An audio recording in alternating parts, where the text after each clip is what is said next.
திருச்சிற்றம்பலம். மந்திரமாவது நீறு வானவர் மேலது நீறு சுந்தரமாவது நீறு துதிக்கப்படுவது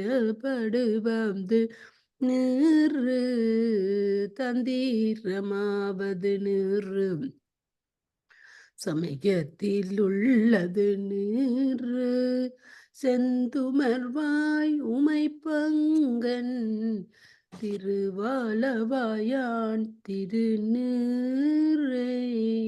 திருச்சிற்றம்பலம். நாங்கள் இன்றைக்கு தமிழ் இலக்கணம் படிப்போம் என்ற ஒரு ஆசை வந்திருக்கு எங்களுக்கு. அப்ப அதை நாங்கள் ஆரம்பத்துல இருந்து படிச்சாதான் எங்களுக்கு அது விளங்கும். அப்ப தமிழ் இலக்கணம் இந்த கட்டுரையில் மேற்கோள்கள் அல்லது உசாத்துணைகள் எதுவும் இல்லை. நடுநிலையாக மேற்கோள்கள் அல்லது உசாத்துணைகளை கொடுத்து இந்த கட்டுரையை மேம்படுத்த நீங்களும் உசாத்துணைகள் இல்லாத தமிழ் மொழி இயற்றமிழ், இசைத்தமிழ், நாடகத்தமிழ் என 3 பிரிவுகளை உடையது. இவை முத்தமிழ் என அழைக்கப்பட காரணமாக விளங்குகிறது. முன்னோர் முத்தமிழின் பிரிவுகள் ஒவ்வொன்றுக்கும் தனித்தனியே இலக்கணம் அமைத்தனர். அகத்தியம் முத்தமிழுக்கு உரிய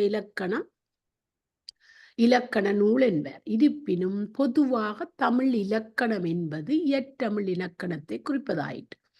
செய்யுள், உரைநடை ஆகியவற்றின் தொகுதி இயற்றமிழாகும். தொல்காப்பியம் இயற்றமிழில் கிடைத்துள்ள மிக பழைய இலக்கண நூலாகும். தமிழ் இலக்கணம் 5 வகை: எழுத்து, சொல், பொருள், ஜாப்பு, அணி. அதுல எழுத்த போய் பார்ப்போம் என்னண்டு. உங்களுக்கு தெரியும் என்றாலும் நாங்கள் அத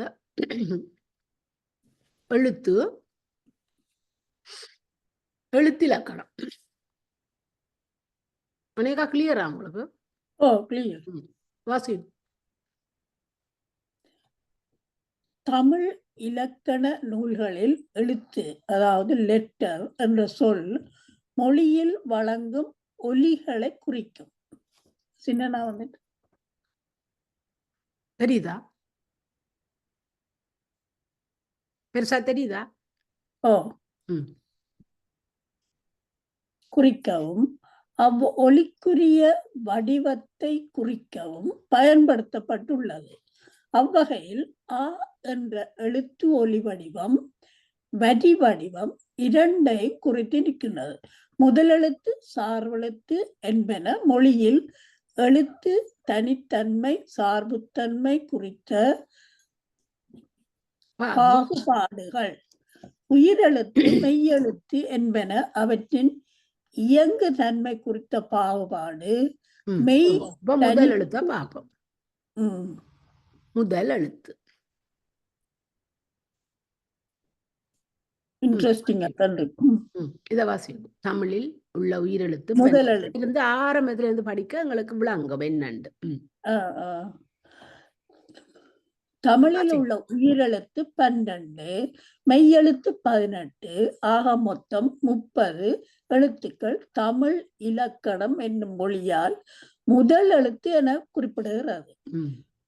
பித்து முதலை போட்டு விளைச்சல் காண்பது போலவும், முதலை வைத்து தொழில் செய்து பொருள் ஈட்டுவது போலவும் இந்த 30 எழுத்துக்களை வைத்துத்தான் தமிழ் இயங்குகிறது.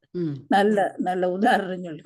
எழுத்துக்கள் சொல்லாகும் போது சில எழுத்துக்கள் மொழியோடு தோன்றி எழுத்தின் ஒலியை கூட்டியும் குறைத்தும் தருவது உண்டு. இவற்றை சார்பெழுத்து என்கிறோம். கூட்டி குறைக்கத்தான் சார்பு. இவை நிலம், நீர் போன்றவற்றின் தன்மையால் செழுமையும் மெலிவும் பெறுவது போன்றவை. நிலத்தினை நீரின் வச்சு பயிர் எப்படி வருகுதோ அது மாதிரிதான் இதுவும் இந்த எங்களோட மொழிக்கு சார்பெழுத்து என்னண்டு பார்ப்போம். சார்பெழுத்து மொழியை எழுத பயன்படுவது எழுத்து. இந்த எழுத்துக்களால் எழுதப்பட்ட மொழியில் குறிப்பிட்ட சில எழுத்துக்கள் மொழியில் சார்ந்திருக்கும் இடத்தால் ஒலிக்கு மாத்திரை குன்றும். செய்யுளில் மாத்திரை குன்றும் இடங்களில் சில எழுத்துக்கள் கூட்டியும் எழுதப்படும். இப்படி சார்பால் தன் இயல்புத்தன்மை மாறும் எழுத்துக்களை முன்னோர் சார்பெழுத்து என்றனர். இப்படி சார்பு எழுத்து என்னும் பாகுபாட்டை தொல்காப்பியர் குறிப்பிட்டு விட்டதால் நன்னூல் சார்பல்லா எழுத்துக்களை முதல் எழுத்து என குறிப்பிட்டு தெளிவுபடுத்தியது. சார்ந்து வரின் அல்லது தமக்கு இயல்பில் என தோன்றும் வெளிப்படுத்த ஏனை மூன்று என்று தொல்காப்பியர் இதனை விளக்குகிறார். அதாவது பிறப்பியல். தாய் தந்தையரை சார்ந்து குழந்தை வாழ்வது போல இந்த சார்பெழுத்துக்கள் உயிரெழுத்துக்களையும் உயிரெழுத்துக்கள் 12, மெய்யெழுத்துக்கள் 18, ஆக மட்டும் 30 எழுத்துக்கள் முதல் எழுத்துக்கள். கிறிஸ்துவுக்கு முன் 5ஆம் நூற்றாண்டில் தோன்றிய தொல்காப்பியம் சார்பெழுத்துக்கள் 3 என்கிறது. அவை குற்றியலுகரம் ஆயுதம் என்பன. எங்களுக்கு அது தெரியும். ஏறத்தாழ 1700 ஆண்டுகளுக்கு பின்னர் தோன்றிய நன்னூல் சார்பெழுத்துக்கள் 10 வகை என காட்டுகிறது. இந்த 10 எண்ணும் பாகுபாட்டு தொல்காப்பியத்தில் தோற்றுவாய் உள்ளது. அவற்றை பட்டியல். நன்னூல் உயிர்மெய் அல்லன மொழியாக. இதை விட்டுட்டு நாங்கள் இப்ப இங்க குற்றியலுகரம் குற்றியலிகரத்தை பற்றி படிப்போம். இப்ப வாசிங்க. குற்றியலுகரம் நிலைமொழியின் ஈற்றெழுத்து குற்றுயலுரமாகவும் வருமொழியின் முதலெழுத்து யகரமாகவும் இருந்தால் அவை இரண்டும் புணரும் போது நிலைமொழி ஈற்றுள்ள குற்றுயலுகரம் இகரமாக திரியும். அவ்வாறு திரிந்த இகரம் அரை மாத்திரையளவே ஒலிக்கும். அவ்வாறு குறைந்தொலிக்கும் இகரம் குற்றியலிகரம் குறைச்சு ஒலிக்கிறதுதான். அதாவது நாடு சகையாது நாடியாது, கொக்கு சகையாது கொக்கியாது, டூனா டீனாவா மாறுது. அதான் நாங்கள் அந்த பாட்டுகள் தேவாரங்கள் பாட்டு கேட்க நாடியாது கொக்கியாதுண்டா எங்களுக்கு அது விளங்க வேணும், தெரியும். மேற்கண்ட எடுத்துக்காட்டுகளில் நிலைமொழியின் ஈற்றெழுத்து குற்றுயலுகரம், வருமொழியின் முதலெழுத்து அகரம், யகரம். இவை இரண்டும் புணரும் போது குற்றுயலுகரம் இகரமாக திரிந்து அரை மாத்திரை அளவாக ஒலிப்பதை காணலாம். ஜகரம் என்றா உங்களுக்கு தெரியும் தானே, நாங்க இப்ப அகரம் உகரம் மகரம் என்று சமயத்துல படிக்கிற மாதிரி இந்த குற்றியலுகரம் வருமாயின் முதலெழுத்து ஜகரம். குற்றியலுகரம் இங்க வருமாயின் முதலெழுத்து இந்த ஜானா வருமண்டமாய் தான் வாழ் மியா வான்மியா கண்டேன் ஜான் கண்டேன் யான் கேண்மியா இப்படி வருதுன்னு சொல்லினோம். பாப்போம் நாங்கள் எங்களுக்கு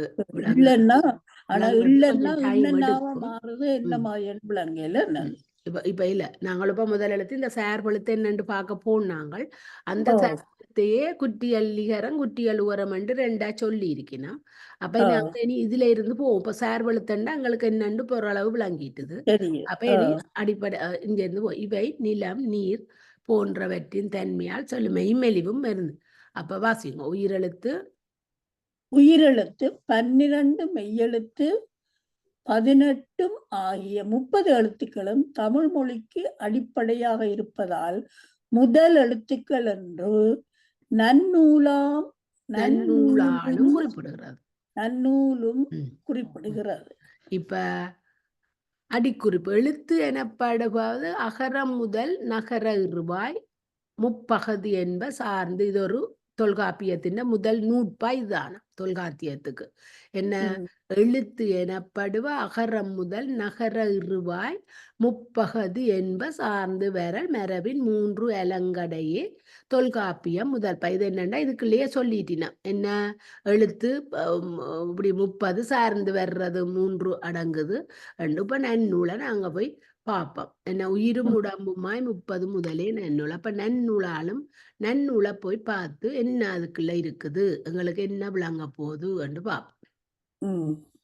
பாசிப்போம். நன்னூல் தொல்காப்பியம் என்னும் இலக்கண நூலையும் தொல்காப்பிய உரை ஆசிரியரான இளம்பூரணர் உரையும் முதல் நூலாக கொண்ட வழிநூல். வழிநூல். நன்னூல் அண்டா என்னவாம்? தொல்காப்பியம் என்னும் இலக்கண நூலையும் தொல்காப்பிய உரையாசிரியரான இளம்பூரணர் உரையையும் முதல் நூலாக கொண்ட ஒரு வழிநூல். இது தொல்காப்பியம் கண்ட தமிழியலை பின்பற்றி நன்னூல் தோன்றிய காலத்தில் இருந்த தமிழையும் உள்ளத்தில் கொண்டு தமிழ் மொழியை ஆராய்ந்துள்ளது. அப்ப அந்த நன்னூலன்றது என்ன? தொல்காப்பியம் என்ற இலக்கண நூலையும் அந்த ஆசிரியர் தொல்காப்பியத்தின் இலக்கண நூல் ஆசிரியர் இளம்பூரணர் உரையையும் அந்த அதையும் முதல் நூலாக கொண்டது வழிநூல். அப்ப இந்த தொல்காப்பியம் அதை பற்றி தான் சொல்லினேன். 2வது பந்திய வாசிங்க. நன்னூல் அன்னைக்கு நன்னூல் படிச்சவே இல்லை. இதுல நெடுக சொல்லி கொடுக்குறவன் நாங்கள் ஒன்றையும் கான்சென்ட்ரேட் நன்னூல் போ 12ஆம் நூற்றாண்டில் பவணந்தி முனிவரால் பாப்பம். போவு என்னண்டு பாப்போம். பொது ஊழி அனோ டொமினிக், அதாவது இந்த கிபி மாதிரி போவுண்டு இருந்திருக்குது. அனோ டொமினிக் மாட்டான இது பொதுக்காலம், அதாவது பொது ஆண்டு. அப்ப போவுன்றது ஒரு பொது ஆண்டா சொல்லினோம். 12ஆம் நூற்றாண்டில் பவணந்தி, நல்ல பெயர் பவணந்தி முனிவர் எழுதப்பட்ட தமிழ் இலக்கண நூலாகும். இந்த நாள் வந்திருக்கு. அதானே அவர் நளினாக்கா. இல்ல, இதுல பவணந்தி முனிவர் எழுதப்பட்ட இலக்கண நூல் வருது.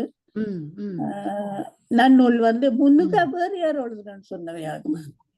இன்னொரு ஆசிரியர் இளம்பூரணர். அது தொல்காப்பியத்துக்கு உரிய ஆசிரியர் தான் தொல்காப்பியம். நன்னூலை இது நன்னூல் பவணந்தி முனிவரால் எழுதப்பட்ட தமிழ் இலக்கணம். தமிழ் மொழி இலக்கண நூல்கள் தற்போது இருப்பனவற்றில் மிக பழமையானதான தொல்காப்பியத்தில் சில பகுதிகள் வழக்கொழிந்தன மற்றும் சிலவற்றுக்கு கூடுதல் விளக்கம் தேவைப்பட்டது. வழக்கொழிந்த இலக்கண பயன்பாடுகளுக்கு இணையான சமகால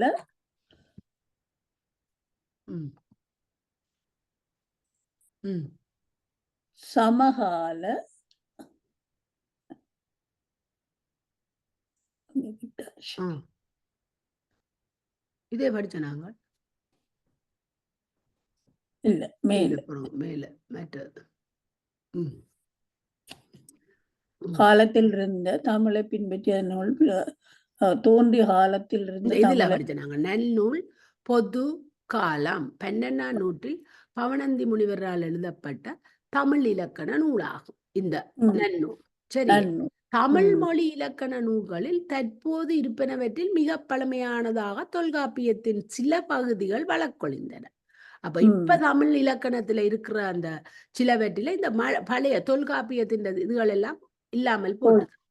வழக்கொழிந்த இலக்கண பயன்பாடுகளுக்கு இணையாக சமகால பயன்பாடுகள் வகுத்தும் ஏற்கனவே வகுக்கப்பட்ட பயன்பாடுகளை மேலும் விளக்கியும் எளிமைப்படுத்தியும் நன்னூலில் எழுதப்பட்டது. தற்காலம் வரை செந்தமிழுக்கான இலக்கண முறை நன்னூலை பின்பற்றியே உள்ளது.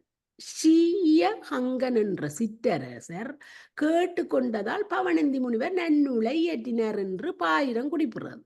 நூலின் பகுதிகள். நன்னூல் இது அதிகாரங்களாக பகுக்கப்பட்டுள்ளது. தொல்காப்பியத்தினை ஒட்டி எழுதப்பட்ட இந்நூலிலும் 5 அதிகாரங்கள் இருந்தன என்றும் பல காரணங்களுக்காக 3 அதிகாரங்கள் தொலைந்து போயிருக்க கூடும் எனவும் சான்றோர் கூறுவர். ஆயினும் தற்போதுள்ள நன்னூலில் இடம்பெற்றிருப்பவை 1055 நூற்பா, எழுத்ததிகாரம் 202 நூற்பாக்கள், சொல்லதிகாரம் 250.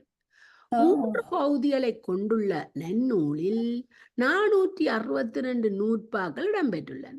அவற்றில் 7 நூற்பாக்கள் தொல்காப்பியத்திலிருந்து எடுத்தாளப்பட்டுள்ளன என்பது குறிப்பிடத்தக்கதா. பாயிரம் நூலை உருவாக்கும் ஆசிரியரின் சிறப்பை, நூல் வழங்கும் கருத்து வளத்தையும் தொகுத்த நூல் வைக்கும் முறைமையை பற்றி பேசுவது பாயிரம். பாயிரத்திற்கு உரிய 7 பெயர்கள். பாயிரத்துக்கு முகவுரை நூலுக்கு முன் சொல்லப்படுகிறது. பதியம் 5 பொதுவாகவும் 11 சிறப்புமாகிய பலவட்ட பொருட்களையும் தொகுத்து சொல்வது. அணிந்துரை, புனைந்துரை, நூலின் பெருமை முதலிய விளங்க அலங்கரிக்கும் சொல்வது. நூன்முகம், நூலுக்கு முகம் போல முற்பட்டிருப்பது. புறவுரை, நூலின் சொல்லிய பொருள் அல்லாதவற்றை நூலின் புறத்தில் சொல்லுவது. தந்துரை, நூலில் சொல்லியும் பொருள் அல்லாதவற்றை நூலின் புறத்திலே தந்து சொல்லுவது. சிறப்பாயிரம், பொதுப்பாயிரம் என இருவகையால நூலின் முகவுரையாகவும் அமைந்துள்ளது சிறப்பு. நன்னூல் நூலுக்கு இலக்கணம் சொல்ல தொடங்குகிறது. நூலுக்கு பாயிரம் வேண்டும். எந்த நூலுக்கும் பாயிரம் ஒன்று இருக்குத்தானே, திருக்குறள்லயே அது படிச்சனாங்க. நூலுக்குரிய இலக்கணங்கள் எவை, அதனை யார் செய்ய வேண்டும், நூலை சொல்லும் ஆசிரியர், மாணாக்கர் ஆகியோரது தன்மை முதலானவை இதில் கூறப்படுகின்றன. தொல்காப்பியம் மரபியல் இறுதியில் இவை உள்ளன. எழுத்து, எழுத்து, பதம், புணர்ச்சி என்னும் பாகுபாட்டில் எழுத்து ஆராயப்பட்டுள்ளது. இவற்றில் தொல்காப்பியர் கூறிய கருத்துக்கள் உடன்பாட்டுடன் சேர்க்கப்பட்டுள்ளன. பதவியல் பகுதி புதுவரவு எனினும் தொல்காப்பியம் கிளவியாக்கத்தில் வரும் பால் காட்டும் விகுதிகள் முதலானவை பதவியலுக்கான முன்னோடிகள். ச, சை, சவ் எழுத்துக்கள் மொழி முதலாக வரா என தொல்காப்பியம் குறிப்பிடுவதை மாற்றி வரும் என காட்டுகிறார். சொல், தொல்காப்பியம் என்பது இயல்களின் கூறிய செய்திகள் நன்னூலில் 4 இயல்களில் தொகுக்கப்பட்டுள்ளன. தொல்காப்பியம் கூறியுள்ள பொருள் இலக்கணம் இதில் கூறப்படவில்லை. அப்ப பொதுப்பாயிரத்தின் உறுப்புகள், இப்ப நன்னூலின் பாயிரத்தில வார உறுப்புகள் நாங்கள் அப்படி படிக்கிறோம், நாங்கள்லானே ஒவ்வொரு பாடத்துக்கும். அது மாதிரி இந்த நன்னூலுக்கும் இந்த பாயிரத்தின் உறுப்புகள் அதான் நாங்கள் இப்ப என்னன்னு பார்ப்போம். படியுங்கோ. பாயிரத்தின் உறுப்புகள். நூலினது வரலாறு, வகைகள் மற்றும் தன்மைகள். ஆசிரியனது வரலாறு, வகைகள் மற்றும் தன்மைகள். பாடம் சொல்லினது வரலாறு, வகைகள் மற்றும் தன்மைகள். மாணாக்கினது வரலாறு, வகைகள் மற்றும் தன்மைகள். பாடம் கேட்டலின் வரலாறு. விளஞ்சொல்லிரு பாயிரத்தில். அது இப்ப பாயிரம். இனி எழுத்து அதிகாரம் ஒன்று இருக்கு. அதை பற்றி நாங்கள் என்னென்ன அந்த எழுத்து அதிகாரத்துல என்னென்ன இருக்குன்னு பார்ப்போம். எழுத்தியல் 72 நூற்பாக்கள், பதவியல் 22 நூற்பாக்கள். அதை சொல்லணும். எழுத்து அதிகாரம் இப்ப அதிகாரம் பின்வரும் 5 பகுதிகளாக உள்ளது. ஒன்று எழுத்தியல். படியுங்க. எழுத்து அதிகாரம் பின்வரும் 5 பகுதிகளே உள்ளது. எழுத்தியல், பதவியல், சொல்லுங்க. உயிரீட்டு புணரியல், மெய்யீட்டு புணரியல், உருவு புணரியல். எழுத்தியல் 72 நூற்பாக்கள், பதவியல் 22 நூற்பாக்கள், உயிரீட்டு புணரியல் 53 நூற்பாக்கள், மெய்யீட்டு புணரியல் 36 நூற்பாக்கள், உருவு புணரியல் 18 நூற்பாக்கள். இவ்வளவு எழுத்து அதிகாரத்தில் மொத்தம் 2202 நூற்பாக்கள் இடம்பெற்றுள்ளன. அந்த 100 முதல் படிச்சம் அந்த ஒரு பாட்டொண்டு படிச்சம். இந்த இதுல என்னென்ன இருக்குதாண்டு அந்த 4 வரியுள்ள ஒரு சின்ன நூற்பாக்கள் 202 இருக்குதாம். எதில? இந்த எழுத்து அதிகாரம். அப்ப நாங்கள் இந்த எழுத்து அதிகாரத்துல இந்த 202 நூற்பாக்களையும் ஆரம்பத்தில இருந்து படிச்சாதான் எங்களுக்கு நன்னூல் என்ன. சொல்லதிகாரம் வாசிங்கோ. அது பகுதிகளாக பிரிக்கப்பட்டுள்ளது. எழுத்ததிகாரம் 5 பகுதிகளாக பிரிக்கப்பட்டுள்ளது. சொல்லதிகாரம் 5 பகுதிகளாக பிரிக்கப்பட்டுள்ளது. பெயரியல், வினையியல், பொதியியல், இடையியல், என்னென்ன? பெயரியல் 62 நூற்பாக்கள், வினையியல் 32 நூற்பாக்கள், பொதுவியல் 68 நூற்பாக்கள், இடையியல் 22 நூற்பாக்கள், உரியியல் 21 நூற்பாக்கள். இச்சொல்லதிகாரத்தில் 205 நூற்பாக்கள் இடம்பெற்றுள்ளன. அதிலே மேற்கோள்கள். தொல்காப்பியம் இடச்செருகல் நீங்களாக கிறிஸ்துக்கு முன் 4ஆம் நூற்றாண்டு நன்னூல் கிறிஸ்துக்கு பின் 13ஆம் நூற்றாண்டு. நூல் 3 639 முதல் 643 வரை. நூலின் உரை 3லிருந்து 644 முதல் 655 வரை. நூலின் 3 உத்தி 656. இவை பிற்கால சேர்க்கை என்னும் கருத்துண்டு. சகர கிளவியும் அவற்று ஓரற்றே ஆ ஐ ஓ ஔ எனும் 3 அலங்கடையே தொல்காப்பியன் 1-62 பன்னீர் உயிரும்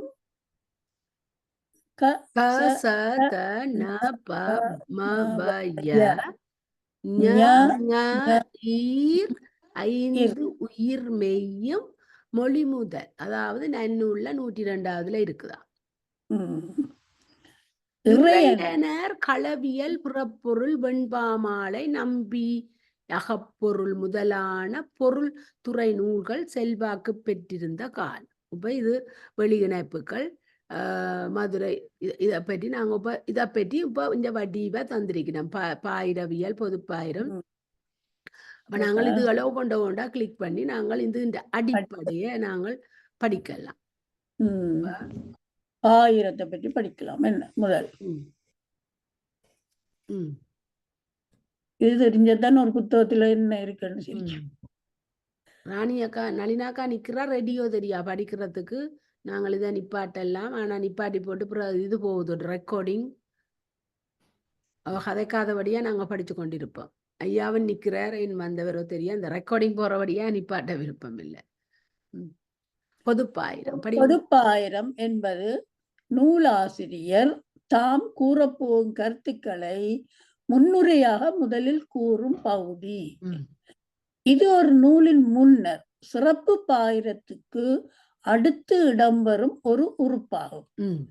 இது நூலுக்கு ஒரு முகவுரை போன்றது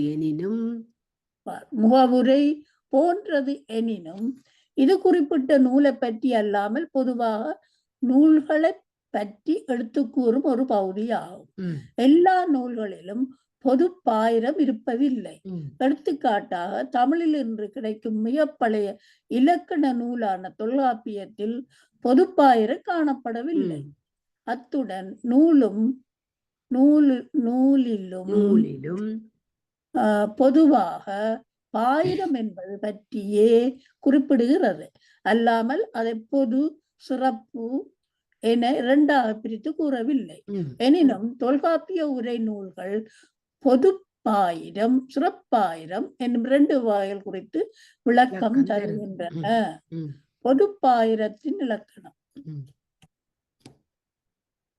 பொதுப்பாயிரத்தின் இலக்கணத்தை கூறும் நன்னூல் நூலை கற்பிக்கும் ஆசிரியன், அவ்வாசிரியன் மாணாக்கர்களுக்கு பாடம் சொல்லுதல், மாணாக்கர் பாடம் கேட்டல் ஆகிய 5 செய்திகள் தொடர்பானவற்றை எல்லா நூல்களுக்கும் பொருந்தும்படி கூறுவதே பொதுப்பாயிரம். என்ன நூலை கற்பிக்கும் ஆசிரியன், அவ்வாசிரியன் மாணவர்களுக்கு பாட சொல்லுதல், மாணாக்கர் அந்த சாதாரண வகுப்பறையை பற்றி சொல்லினோம். அதுதான் இந்த பொதுப்பாயிரத்தின் இலக்கணம். உண்மையில் இது நூலாசிரியர் கூறும் தொகுப்புரை, தொல்காப்பியம், இடையியல் முதலானவற்றில் இத்தகைய தொகுப்புரை உள்ளது. இதனை கருத்தில் கொண்டே 13ஆம் நூற்றாண்டு நன்னூலின் பகுதி என 2 பாயிர வகைகளை காட்டுகிறது. நூல் என்னும் பொருள் பற்றி பொதுவாக எடுத்து கூறும் பொதுப்பாயிரத்தில் பின்வரும் விடயங்கள் அடங்கி இருப்பது வழக்கம். வாசியும்.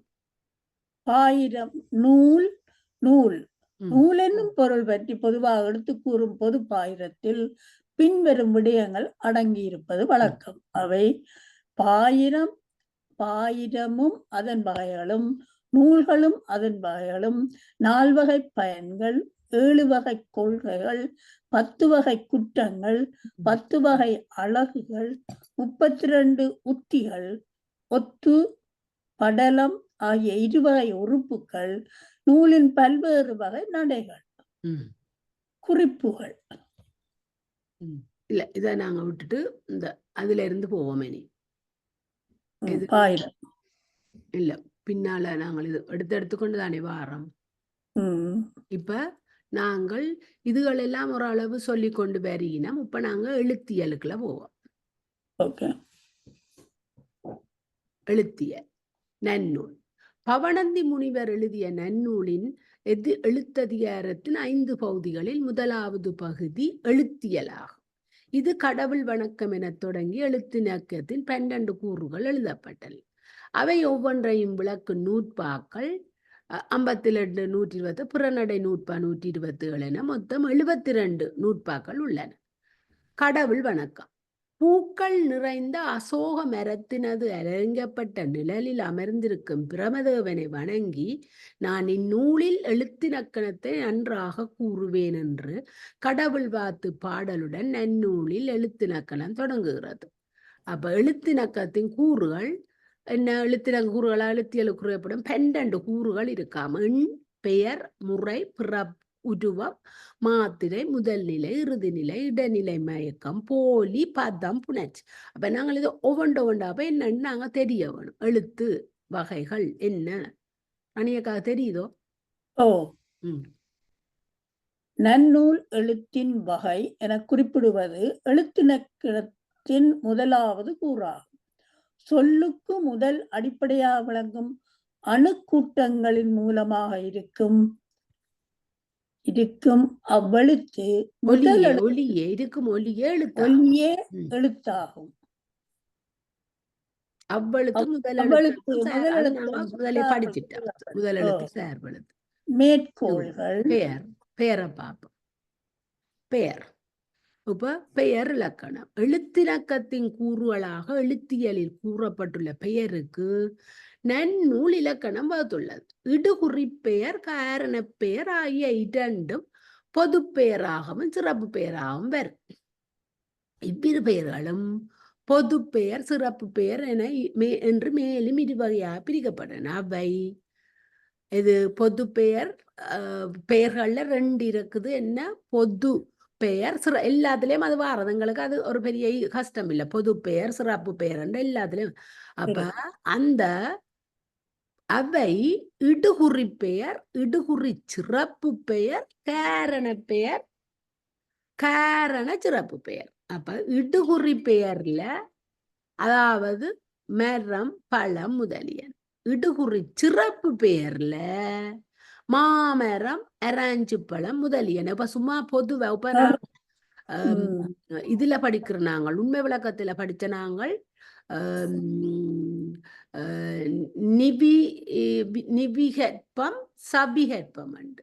அது மாதிரிதான் இப்ப நாங்கள் நிவிகற்பம் பொதுவா சொல்றது. நிவிகற்பம் மரம், பழம் உண்டு. எல்லா மரத்தையும் பார்த்துட்டா இந்த மரங்கள் நிக்குது, இந்த பழங்கள் இருக்குது என்று சொல்றது நிவிகற்பம். ஆனா அதை சிறப்பிச்சு சொன்னா இது மாமரம், இது தோடம்பழம், சிறப்பிச்சு சொல்றது சபிகற்பம். அதைத்தான் இங்க இப்ப நாங்கள் அது எங்களுக்கு விளங்கினபடியா அதோட தொடுத்து இதை பார்க்க இடுகுறி பொது பெயர் என்ன, இடுகுறி சிறப்பு பெயர் என்ன. அப்ப உண்மை விளக்கத்துல சபிகற்பம், நிவிகற்பம் அதை நினைச்சோம்டா இது எங்களுக்கு ஈஸியா விளங்களுக்கு. அது ஆனா உண்மையா எல்லாரும் இதை படிச்சுதான் அதை படிக்கிறவன். நாங்கள் அது படிச்சவரைய எங்களுக்கு அது இது ஈஸியா விளக்குது. இப்ப காரண பொது பெயர் அணிகலன், புலவன் போன்றவை. காரண சிறப்பு பெயர் என்ன? நெத்தி, சுட்டி, அணிகலன் எல்லாத்தையும், சங்கிலி, காப்பு, மோதிரம் எல்லாத்தையும் அணிகலன் என்று சொல்றோம். புலவன் என்று எல்லாரையும் சொல்றோம். ஆனா இங்க சிறப்பு பேர்ல ஒரு அணிகலனை பார்த்து இது நெக்லஸ், இது காப்பு, இது மோதிரம் என்று சொல்றோம். அது மாதிரி புலவர்ல பாரதி புலவர் சிறந்தவர் என்றதை கதைக்கிறோம். அப்ப இதுவும் அந்த என்ன நிவிகற்பம், சபிகற்பத்தை வச்சு நாங்கள் பொது பெயர், நிவிகற்பம் பொது, சபிகற்பம் சிறப்பு என்று சொல்லி அதை நாங்கள் இதெல்லாம். எழுத்துக்களின் பெயர். அகரம் முதல் ஔகாரம் வரையுள்ள 12 எழுத்துக்களும் உயிரென்றும் அது எங்களுக்கு நல்ல வடிவா தெரியும். முதல் இன்வரையுள்ள 18 எழுத்துக்களும் மெய் என்றும் பெயர் பெறும் என்று நன்னூல் எழுத்துக்களுக்கு பெயரிட்டு அழைக்கிறது. இப்ப அதுவும் எங்களுக்கு தெரியும். இப்ப இது குறில் எழுத்து ராணியக்காக தெரியும் தானே. உயிர் எழுத்துக்களில் இந்த ஆனா மெல்லமா ஆனா, ஈன ஊன ஏன ஓன அதுகளை சொல்றது. ஆனாவில இருந்து ஒவ்வொன்னா வரையும் உள்ள எழுத்து உயிரெழுத்து. அந்த உயிரெழுத்துக்கள் ஆனா ஈனா ஊனா ஏனா ஊனான்றது குறில் எழுத்து. அது எங்களுக்கு தெரியும். அது மாதிரி நெடில் எழுத்துன்னு ராணியக்காக தெரியும். இது முந்திச்சு நல்லா படிச்சதுதான். ரெண்டால நாங்கள் இப்ப இந்த அடிப்படையை விளங்கி கொண்டு போனால் இது என்னன்னு எங்களால கண்டுபிடிக்க முடியும். அப்ப என்ன நெடில் எழுத்து ராணியக்கா வாசியும்? ஆவண்ணா ஈயண்ணா ஊவண்ணா ஏயண்ணா ஐயண்ணா ஓவண்ணா அவ்வண்ணா. அந்த 7 எழுத்துக்களும் நெடில் எழுத்துக்கள் எனப்படும். பேர். அடுத்து சுட்டு. சுட்டுமங்களுக்கு தெரிஞ்சு நல்லா நாங்க பள்ளிக்கூடத்துக்கு வைக்கிது படிச்சிருக்கிறோம். என்ன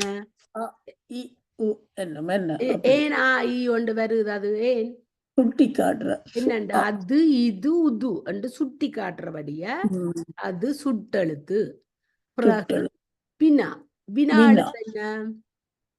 ஏ யார் எங்க ஏது எப்ப யார் யாருக்கு யாருடைய என்று கேட்கிறது வினா. அப்ப ஏ யா என்னும் இரண்டு எழுத்துக்களும் மொழிக்கு முதலிலும் ஆ ஓ என்னும் எழுத்துக்கள் இரண்டும் மொழிக்கு இறுதியிலும் ஏ என்னும் எழுத்து மொழிக்கு முதல் மற்றும் இறுதி ஆகிய இரண்டிடங்களிலும் வினா பொருளை உணர்த்தி வரும் என்பதால் அவை வினா எழுத்துக்கள் என பெயர் பெற்றன.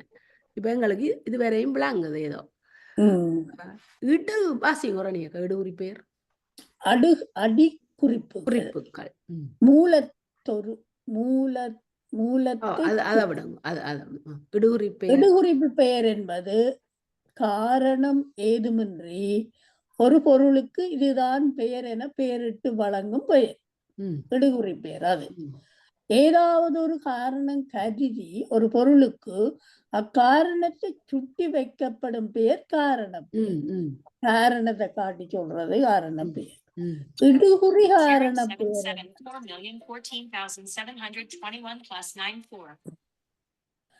இடுகுறி காரண பெயர் பொது சிறப்பினர்.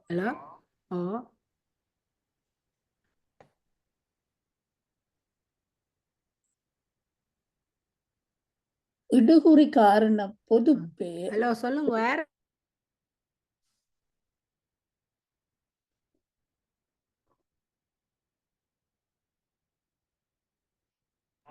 ராணியக்கா வாசியும் நீங்கள். இடுகுறி காரண பெயர் பொது சிறப்பின நன்னூல் 62 அம்முதல் ஈராறு ஆவிகம்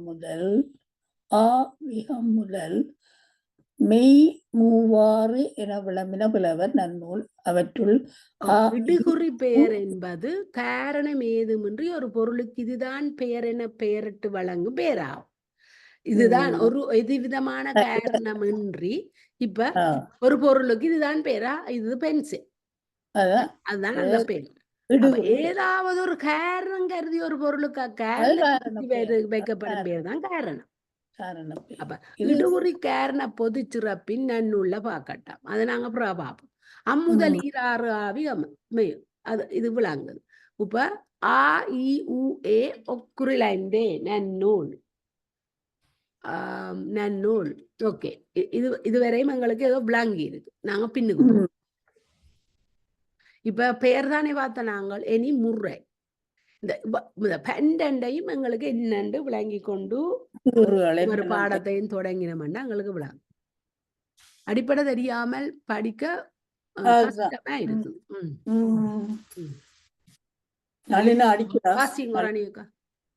அடிக்கிறா. அப்ப ஓகே என்ன வேற சொல்லுங்க.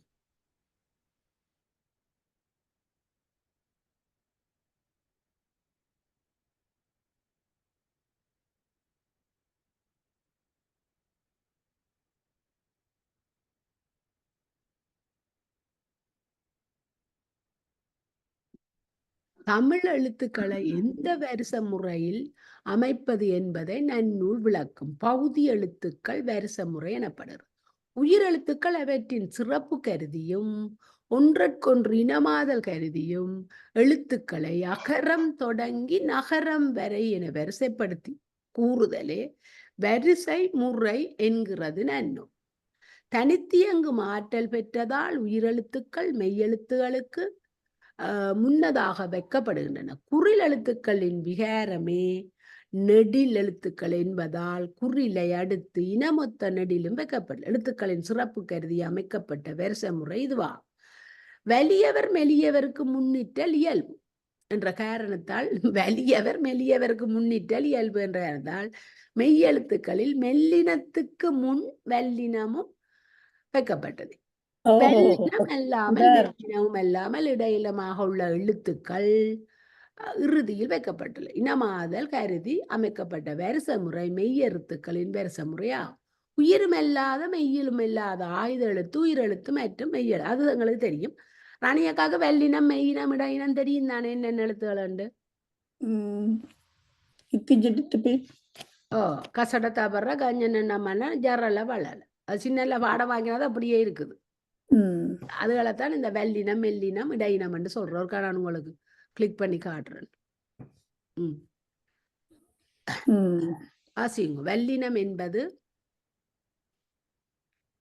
வல்லினம் என்பது பழந்தமிழ் இலக்கணங்களின் அடிப்படையில் தமிழில் உள்ள மெய்யெழுத்துக்களின் 3 வகுப்புகளில் ஒன்று. மெல்லினம் இடையினம் என்பன ஏனைய 2 வகுப்புகள்.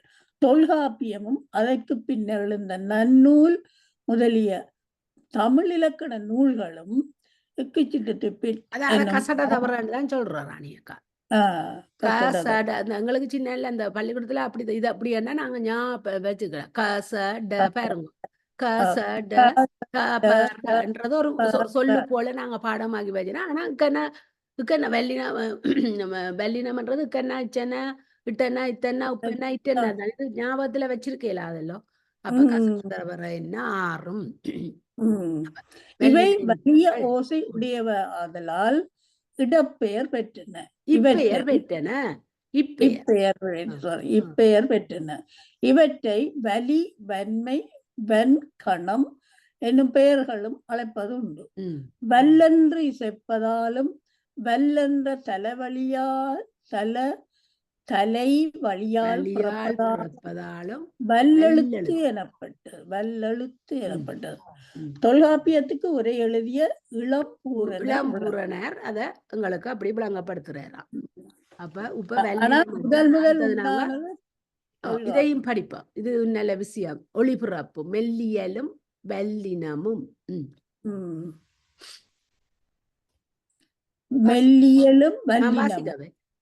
தற்கால மொழியியலும் வல்லினமும் ஒலிபிறப்பு. தற்கால மொழியியலின்படி தமிழின் வல்லின எழுத்துக்களில் ர தவிர்ந்த ஏனையவை எல்லா இடங்களிலும் வெடிப்பொலிகள் அல்லது அடைப்பொலிகள் என்ற வகைக்குள் அடங்குகின்றன. வாயறையின் ஓரிடத்தில் மூச்சுக்காற்று முழுவதும் தடை செய்யப்பட்டு பின்னர் திடீரென்று வெடிப்போடு வெளியேறும் போது உண்டாகும் ஒலிகளே வெடிப்பொலிகள். ஒற்றெழுத்தாக வரும்போது ரகரம் வெடிப்பொலியாக அமையும். இலங்கை தமிழிலும் தமிழ்நாட்டின் சில பகுதிகளிலும் இரட்டிக்கும் போது ரகரம் வெடிப்பொலியாக வருகிறது. வல்லின எழுத்துக்களின் ஒலிப்பிடம் ஒலிப்பு முறை ஆகியவை குறித்த தகவல் பெறும். இப்ப இந்த நாங்க வல்லினம் கசட தவறான்னு பார்த்தோமல்லோ அது இப்ப எங்க வரப்போதுன்றது எங்களுக்கு சொல்ல போயிடும். இப்ப எழுத்து ககரம் சகரம் டகரம் தகரம் பகரம் அதுக்கு இப்ப அதிர்விழா அதாவது வெடிப்பொலி கடையெண்ணம் இது என்னண்டு எனக்கு விளங்கையில நாங்க அப்புறம் வெள்ளொளி மெல்லொளி மாற்றம். வல்லின எழுத்துக்களில் ரகரம் தவிர்ந்தவை தமிழில் எல்லா இடங்களிலும் வெள்ளொளியா ஒழிக்கப்படுது. இல்லை இக் இத் இப் என்பன சொல்லுக்கு முதலில் வரும்போது கடல் தட்டு பத்து பாருங்க இந்த மூன்றும் ஏதாவது ஒன்றுக்கு முன்னுக்குத்தான் வருகுது. கடல் தட்டு பத்து மூன்றும் அந்த காணா தானா பானா. அப்ப இரட்டிக்கும் போது பக்கம் முத்தம் அப்பா. இப்ப அப்படி இடைக்குல வருது இக்கன்னா அப்புறம் இத்தனை இடைக்க வருது. அது மாதிரி அப்ப அது போது மட்டுமே இவை வெள்ளொலிகளாக ஒலிக்கின்றன. சகரம் தற்காலத்தில் சொல்லுக்கு முதலில் வரும்போது இதையும் நாங்கள் தானே இப்ப நாங்கள் வல்லினம் படிச்சுட்டோம். இனி மெல்லினது போவோம். அது அது கூட எங்களுக்கு விளங்காது என்னண்டு படிச்சும் பிரயோசனம் இல்லை. இது எங்களுக்கு இப்ப நாங்கள் ரிமைண்ட் பண்றோம் எது வெள்ளினம் எது மெல்லினம். மெல்லினம். மெல்லினம் என்பது பழந்தமிழ் இலக்கணங்களின் அடிப்படையில் தமிழில் உள்ள மெய்யெழுத்துக்களில் 3 வகுப்புகளில் ஒன்று. அதாவது வெள்ளினம் படிச்சிட்டோம், மெல்லினம் இப்ப படிக்க போறோம், இனி இடையினம் படிக்கணும். அப்ப தொல்காப்பியம் அதற்கு பின்னர் எழுந்த நன்னூல் முதலிய தமிழ் இலக்கண இதை சொல்றது ஞான நமனன்னு சொல்றது. இந்த 6 எழுத்துகளும் என்ன மெல்லினம். அவ மெல்லிய எழுத்துக்கள் இவை மெல்லிய ஓசை உடையவதால இது வெள்ளினம் வலிய ஓசை இருக்கிறதால அது வெள்ளினம். அப்ப இவற்றை மெலி மென்மை மென்கணம் என்னும் பேர. அப்ப எங்களுக்கு அது தெரியும். நாங்க இடையினத்தை பார்ப்போம். இடையினம் என்ன? இடையினம் வாசிங்க உங்களுக்கு வாய்ச்சா தமிழா. இடையினம் உரையாடல். இடையினம் என்பது பழந்தமிழ் இலக்கணங்களில் அடிப்படையில் கொஞ்சம் சின்ன நாள்.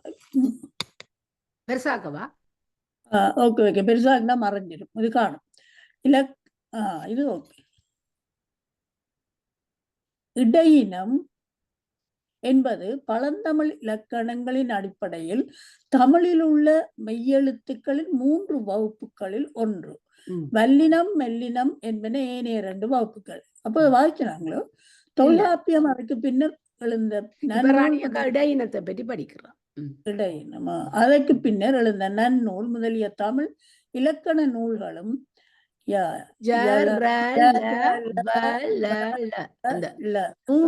இதுக்குள்ள வந்துட்டு. இது இடையினம்.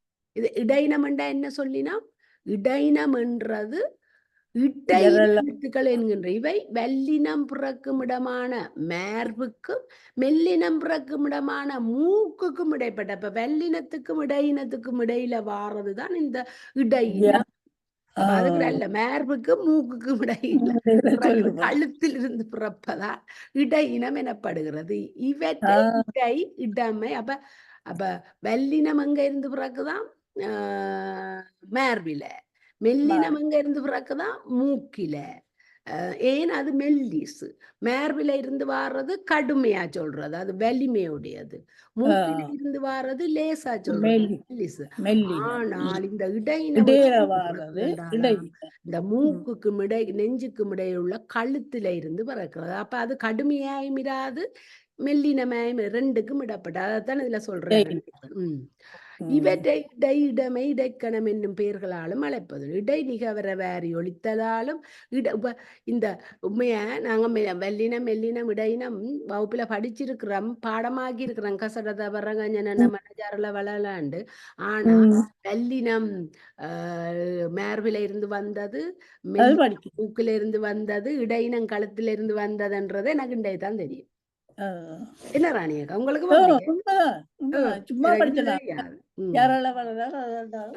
அப்ப இந்த அதிர்வு ஒழிப்பு முறை ஒழிப்பிட நாங்கள் இன்னும் கொஞ்சம் கூட போய் அங்கால படிச்சுட்டு நன்னூலையோ ஜாப்பிலக்கணத்தையோ எடுத்து படிச்சுட்டு தான் இதுகளை பற்றி நாங்கள எல்லாத்தையும் எங்களுக்கு விளங்காது. என்ன பண்றான் நளினாக்கா? 3க்கு படிக்கிறதாம் அவங்க சொல்றா. அவ மற்றவ கேட்டாம், என்ன பேர் முத்தீஸ்வரியோ, மற்றவக்கு என்ன பேர் நந்தீஸ்வரி. அவ சும்மா அடிச்சு கேட்கட்டாம்.